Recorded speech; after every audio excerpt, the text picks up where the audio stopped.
नमस्कार, स्वागत है आपका लुक स्मार्ट में। मैं हूं आपके साथ खुशी। आइए नजर डालते हैं इस वक्त की बड़ी खबर पर।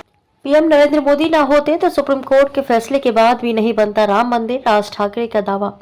महाराष्ट्र नवनिर्माण सेना प्रमुख राज ठाकरे ने दावा किया कि केंद्र में मोदी न होते तो राम मंदिर नहीं बनता।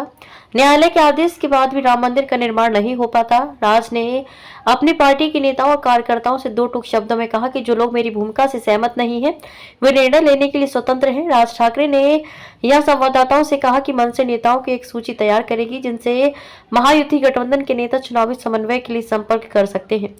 हालांकि उन्होंने इन सवालों को टाल दिया कि क्या वे महाराष्ट्र में भारतीय जनता पार्टी, शिवसेना और एनसीपी के सत्तारूढ़ गठबंधन महायुति के पक्ष में रैलियों को संबोधित करेंगे। महायुति समर्थित प्रत्याशियों के पक्ष में प्रचार को कहा। दरअसल गुड़ी पड़वा के दिन राज ठाकरे ने शिवाजी पार्क से लोकसभा चुनाव में बिना शर्त मोदी को समर्थन देने की घोषणा की थी। राज ठाकरे के इस निर्णय से कुछ कार्यकर्ताओं की पार्टी छोड़ने की खबर आई थी, जिसके बाद उन्होंने शनिवार को अपनी पार्टी के नेताओं और पदाधिकारियों के साथ बैठक की और उन्हें महायुति समर्थित प्रत्याशियों के पक्ष में प्रचार करने का निर्देश दिया। राज ने कहा कि पिछले 5 साल में बड़े बदलाव हुए हैं, इसलिए प्रधानमंत्री मोदी की भूमिका का स्वागत किया गया है। राम मंदिर निर्माण, धारा 370 जैसे कई अच्छे फैसले प्रधानमंत्री ने लिए हैं। उन्होंने कहा कि मराठी को शास्त्रीय भाषा का दर्जा देने तथा राज्य में किलों की मरम्मत समेत उनकी कुछ मांगे हैं, जिनके बारे में बीजेपी को बताया जाएगा। पीएम की सराहना। राज ने पत्रकारों से बात करते हुए दावा किया कि यदि नरेंद्र मोदी केंद्र में नहीं होते तो सुप्रीम कोर्ट के आदेश के बाद भी राम मंदिर का निर्माण नहीं हो पाता। आज भी ये पेंडिंग ही रहता। उद्धव ठाकरे का नाम लिए बिना राज ने कहा कि उनकी आंखों में पीलिया हो गया है, मोदी ना होते तो नहीं बनता मंदिर।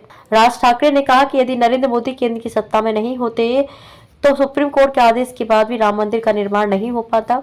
ये लंबित मुद्दा बना रहता है। नवंबर 2019 में एक ऐतिहासिक फैसले में उच्चतम न्यायालय ने अयोध्या में विवादित स्थल पर राम मंदिर के निर्माण की कानूनी बाधा दूर कर दी थी। इस साल 22 जनवरी को राम मंदिर में प्रतिष्ठा समारोह हुआ। राज ठाकरे ने कहा कि राम मंदिर के निर्माण का मामला 1992 से लंबित था, जब विवादित ढांचा गिराया गया था। बीजेपी के समर्थन पर सफाई। बीजेपी को मनसे के समर्थन पर सफाई देते हुए उन्होंने कहा कि कुछ ऐसी अच्छी बातें हैं जिनकी सराहना करने की जरूरत है। एक तरफ एक अक्षम नेतृत्व है और दूसरी तरफ मजबूत नेतृत्व है, इसलिए हमने नेतृत्व मोदी का समर्थन करने के बारे में सोचा।